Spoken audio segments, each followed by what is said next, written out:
হয়ে গেছে।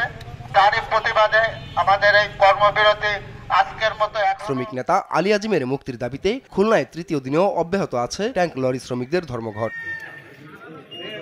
খুলনা বিভাগীয় ট্যাঙ্ক লরি শ্রমিক ইউনিয়নের ডাকে এই কর্মসূচি পালন করছে শ্রমিকরা। আন্দোলনের তৃতীয় দিন মঙ্গলবার সকাল ৮টার দিকে শ্রমিকরা পদ্মা, মেঘনা ও যমুনা ডিপো গেটের সামনে ট্যাঙ্ক লরি রেখে ধর্মঘট শুরু করে। পরে নগরীর কাশীপুর মোড়ে সমবেত হয়। এদিকে আন্দোলনের সঙ্গে একাত্মতা ঘোষণা করেছে মালিক ও শ্রমিকদের আরো 4টি সংগঠন। ট্যাঙ্ক লরি চালাবো না, আমাদের গাড়িগুড়ি বন্ধ থাকবে।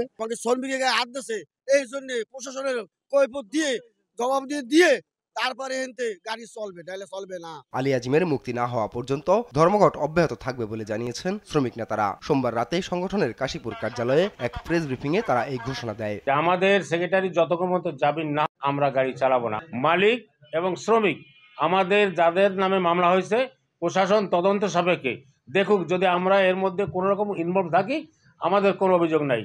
যদি আমরা ইনভলভ না থাকি, আমাদের কোনো লোক অ্যারেস্ট করা যাবে না। শ্রমিক ধর্মঘটে খুলনা বিভাগ ও বৃহত্তর ফরিদপুরের 15 জেলায় বন্ধ আছে জ্বালানি তেল সরবরাহ। এসব জেলার পাম্পগুলোতে সব ধরনের জ্বালানি তেলের মজুদও কমতে শুরু করেছে। পাম্পে তেল নিতে আসছিলাম, পাম্পে তেল নাই, লোকজনও নাই, তালা মারা আছে, এরপরে সামনে ব্যারিকেড দেওয়া রয়েছে। যেহেতু 2 দিন যাবত আমাদের ডিপো বন্ধ রয়েছে একটা সমস্যার কারণে, আমাদের তেল অলরেডি ড্রাই হয়ে গেছে। এখন বিক্রি করার মতো আর তেল এখন নাই। ডিপো থেকে তেল উত্তোলন বন্ধ। এখন তেল উত্তোলন বন্ধ, আমরা উঠাইতে পারতেছি না, আমরা কি করে বেচবো? এই কারণে আমরা তেল নাই, বাধ্য বন্ধ করে দিয়েছি। দেখেন ব্যারেল।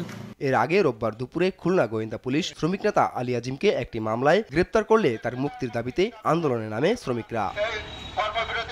আপন অপু, নিউজ ডেস্ক, দেশ টিভি।